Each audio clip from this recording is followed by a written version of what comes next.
संसदीय प्रणाली की प्रमुख विशेषताओं की चर्चा करते हुए भारतीय संसदीय स्वरूप को भी स्पष्ट कीजिए।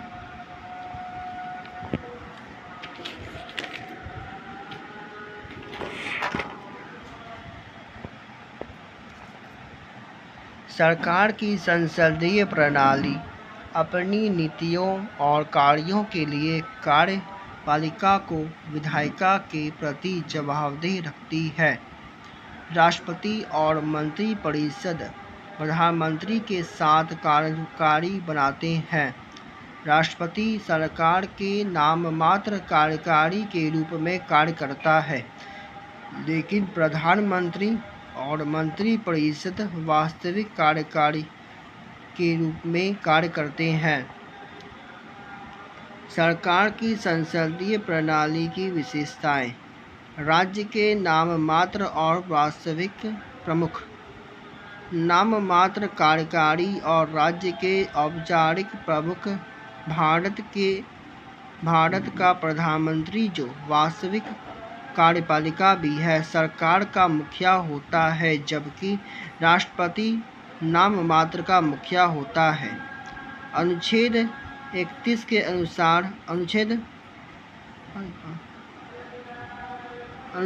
74 के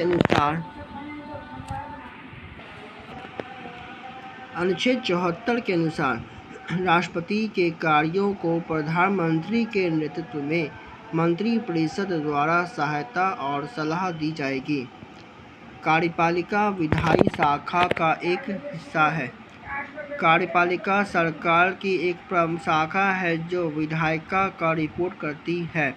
भारत में कार्यकारिणी का सदस्य होने के लिए संसद का सदस्य होना आवश्यक है।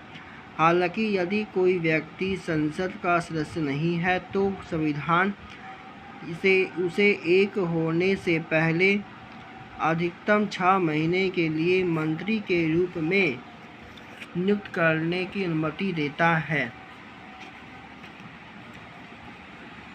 बहुमत दल नियम: सरकार उस पार्टी द्वारा बनाई जाती है जो निचले सदन के चुनावों में बहुमत हासिल करती है।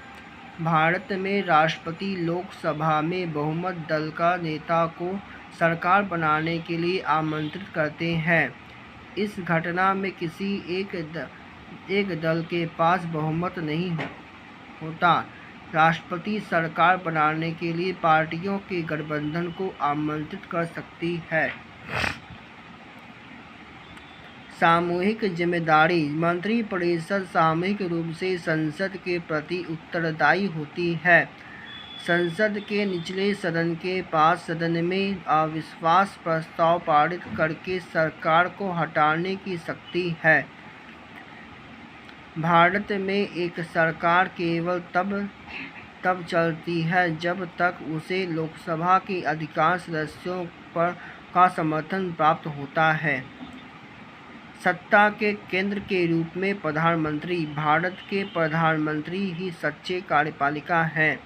वह मंत्रिपरिषद का नेता और सत्ताधारी सरकार का मुखिया होता है। एक संसदीय विपक्ष: संसद में कोई भी सरकार 100% बहुमत प्राप्त नहीं कर सकती। विपक्ष यह सुनिश्चित करने में महत्वपूर्ण है कि राजनीतिक कार्यपालिका अपनी शक्ति को मनमाने ढंग से दुरुपयोग न करे। स्वतंत्र सिविल सेवा: सिविल सेवक सरकार को निर्णयों को सलाह देते हैं और उन्हें क्रियान्वित करते हैं। द्विसदनीय विधानमंडल: भारत सहित संसदीय प्रणाली का उपयोग करने वाले अधिकांश देशों में द्विसदनीय विधायिकाएं हैं। इन सभी देशों के निचले सदन के सदस्यों के लोगों द्वारा चुना जाता है। संसद के बहुमत नहीं होने के कारण सरकार बनाने का कोई रास्ता नहीं रह पाता। ऐसा नहीं होने पर सरकार का कार्यकाल समाप्त होने पर निचले सदन को भंग किया जा सकता है। गोपनीयता का कार्यालय: इस प्रणाली में कार्यकारिणी के सदस्यों को कार्यकारी बैठकों और नीति निर्माण जैसे विषयों में गोपनीयता के सिद्धांत का पालन करना चाहिए। भारत में अपने कार्यालयों में शामिल होने से पहले मंत्री गोपनीयता की शपथ लेते हैं। संसदीय प्रणाली, जिसे अक्सर मंत्रिमंडल या शासन का प्रधानमंत्री प्रणाली के रूप में जाना जाता है, ने ऐतिहासिक रूप से शासकों के खिलाफ लोगों के अधिकारों की लड़ाई का नेतृत्व किया है।